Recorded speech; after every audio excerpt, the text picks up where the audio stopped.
Hello, bow tie security guy here. I'm rocking a hat from my boy Mike at Zaya Hat Makers. He's not a sponsor, it's just a cool dude, and I like his stuff. So I recommend checking it out on Facebook.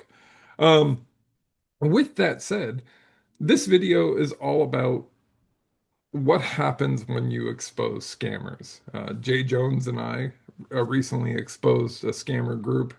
All the posts have been removed, all the fake jobs have been removed. Awesome.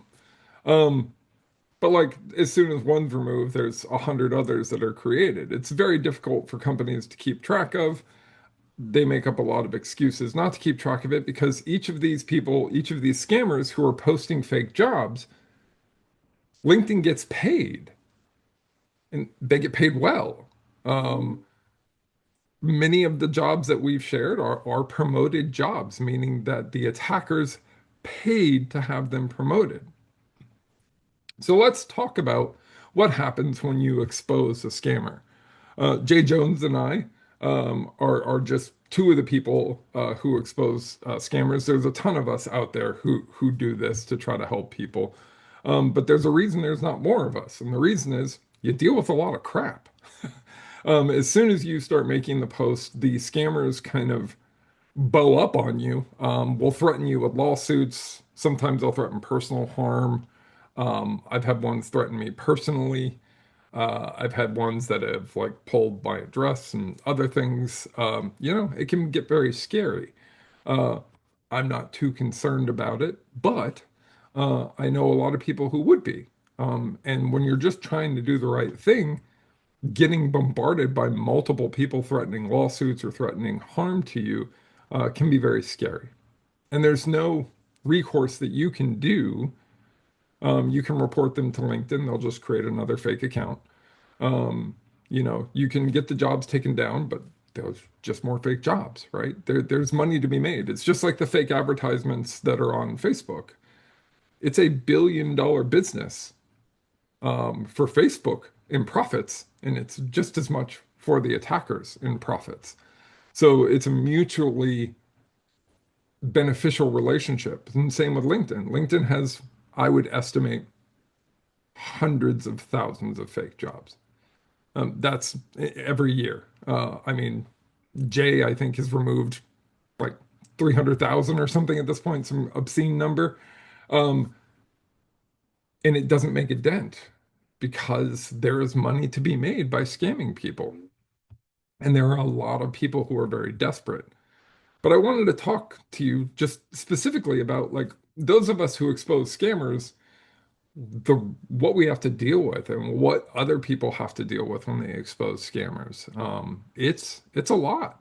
And if you're not ready for it mentally, or if you're not ready for it financially, if somebody puts a lawsuit against you, um, you have to kind of deal with it. And that's it's kind of the weird kind of double standard that we have. It's like we want people to expose them, but we don't really talk about what that exposure looks like and kind of the impact to the individual. I don't do it as often as Jay Jones does, just because it's not something I'm primarily interested in.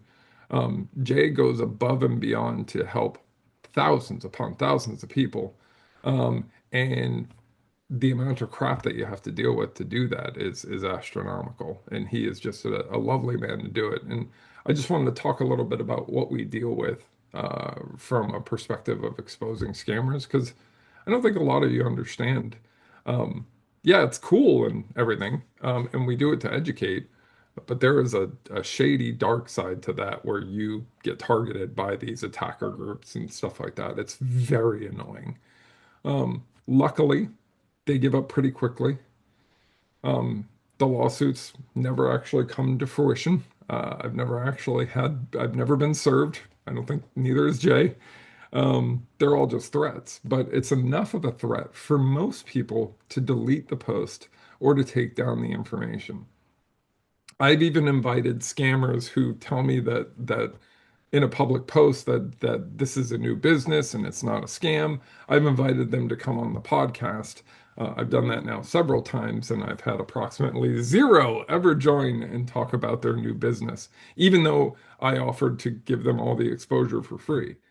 So Yeah, that's all I got. I don't even know really why I did this video. I just feel like Jay Jones takes a lot of stuff and deals with a lot of stuff in the background and does it for just the good of people to try to help people. And I just wanted to call it out and talk about what we deal with as people who expose scammers.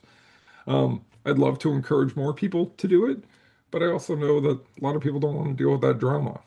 So, we'll keep fighting the good fight, and you guys report what we report and help out where you can. And good luck out there.